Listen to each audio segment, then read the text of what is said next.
ላችሁ ስለዚህ ራሳችሁን ካወቃችሁ በኋላ ወደ እስልምና እንድትመጡ ጥሪ እናደርግላችኋለን።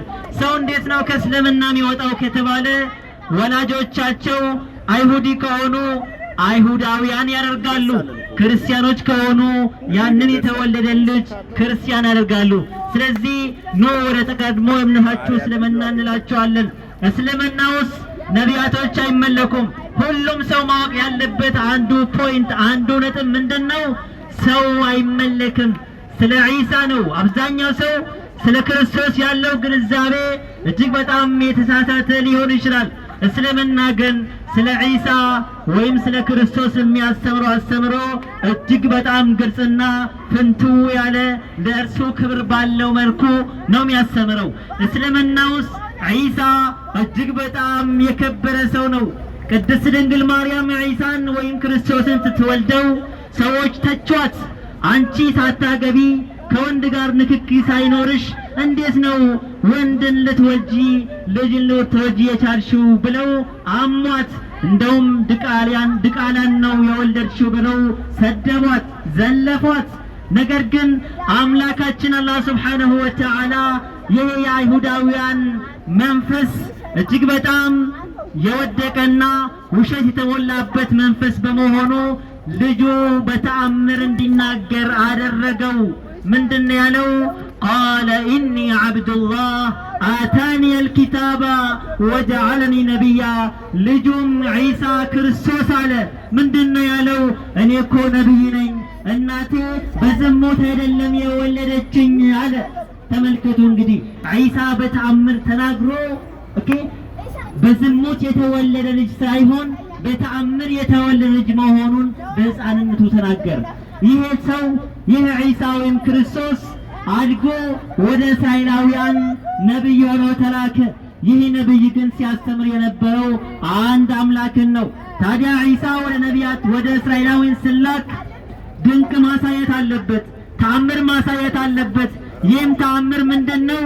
ሰዎችን ከሞት መቀስቀስ ከሞታን መቀስቀስ ነበር። ይህን የሰጠው ግን አምላካችን አላህ ሱብሓነሁ ወተዓላ ነው።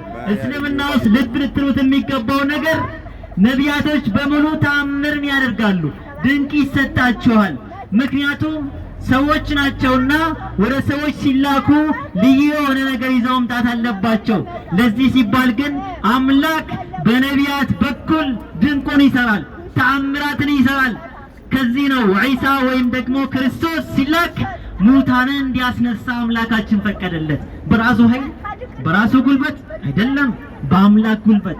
ስለዚህ አምላካችን አላህ ሱብሓነሁ ወተዓላ ለዒሳ ይሄንን ተአምር ሲሰጥ ለዒሳ ብቻ አልነበረም የሰጠው፣ ለሙሴም ተአምርን ሰጥቶት ነበር።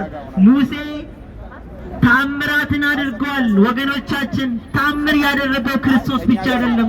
ምንድነው ያደረገው ሙሴ ሲባል አምላክ አላህ ሱብሓነሁ ወተዓላ ዱላን ብትርህን ወደ መሬት ጣል ስለው ብትሩን ስትል ብትሩ እባብ ሆኖ ተንቀሳቀሰ ይላል። አስቡት፣ ሙሴ ይህንን ያደረገው በራሱ ኃይል ነው? በራሱ ጉልበት ነው እንዴ? አይደለም፣ በአምላክ ጉልበት ነው፣ በአምላክ ፍቃድ ነው። ስለዚህ አምላክ አላህ ሱብሓነሁ ወተዓላ በሙሴ በኩል ይህን ተአምር አደረገ። ታዲያ ሙሴን አምላክ አድርገን እንቀበለው? አንቀበለው? ሙሴ ሌላ ተአምር የሰራው ምንድነው ሲባል ባህርን በብትሩ እንዲመታ አዘዘው። ባህርን ሲመታ በዱላው በብትሩ ባህር ተካፈለ። ታዲያ ሙሴ ይህን ያደረገው ፈጣሪ ስለሆነ ነው እንዴ? አይደለም፣ አምላክ ነው በእርሱ በኩል ተአምር ያደረገው። ስለዚህ የቅድስት ድንግል ማርያም ልጅ ሙታንን ሲቀሰቅስ የታመሙ ሰዎችን ሲፈውስ በራሱ ኃይልና ስልጣን ሳይሆን በአምላክ ነበር። ለዚህ ነው እኛ ሙስሊሞች ነቢያቶች ተአምርን ያደረጉ አምላክ ስለሆኑ ነው ብለን እማንቀበላቸው። አምላክ ነው በእነሱ በኩል እነሱን ተጠቅሞ ሰዎችን የሚያስተምረው ማለት ነው። ስለዚህ ሁላችሁም ድምፅ የምትሰሙ እስልምና እንድትቀበሉ ጥሪ እናደርግላችኋለን። እናታችን ቅድም በግል ላወራቸው ፈልጌ ነበር፣ ግን ሊያዳምጡኝ አልቻሉም። እኛ ደግሞ ፍቅርን እንጂ ጥላቻን ስለ እስልምና ስለማያስተምርን ምንም እንላቸውም። ለዛ ነው ዝም እንላቸው ስለማያዳምጡን ማለት ነው። እዚህ ጋር ያላችሁ ሰዎች እንድትረዱ። ስለዚህ አላህ ሱብሓነሁ ወተዓላ ሰማይን ብቻውን ነው የፈጠረው፣ ምድርንም ብቻውን ነው የፈጠረው፣ የሰው ልጅም እንዲረዳ አድርጎ የፈጠረው ብቻውን ነው። ስለዚህ መመለክ ያለበትም ብቻውን ነው እንጂ ከእርሱ ጋር ሌላ አካል ሌላ አምላክ መመለክ የለበትም። አምላክ በማንነቱም በምንነቱም ብቸኛ ነው። አምላክ አንድም ሶስትም የሚል አስተምሮ አንድም ነብይ አላስተማረም። አምላክ በአካል ሶስት በመለኮት አንድ የሚል እስልምና አያስተምርም። እስልምና የሚያስተምረው አምላክ አንድ ነው ብሎ የሚያስተምረው። እስራኤል ሆይ ስማ፣ ጌታ አምላካችን አንድ ጌታ ነው ይላል። ይህንን ቃል ሁላችንም እናውቃለን። ነገር ግን ይህንን መቀበል ዳገት ሆኖብናል። ዛሬ ይሄ ሸክም ከናንተ ሊራገፍ ይገባል። ይህንን ሸክም ከራሳችሁ ልታስወግዱ ይገባል። አምላክ አንድ ነው የሚል እሳቤን ልንቀበል ይገባል። ከዚህ ውጪ መንገድ የለም።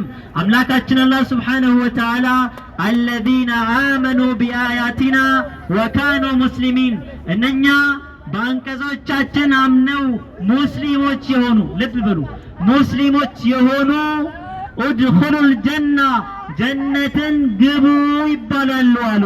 በእስልምና አስተምሮት መሰረት አንድ ሰው ሙስሊም ካልሆነ ገነትን የዘላለም ሕይወትን ማግኘት አይችልም።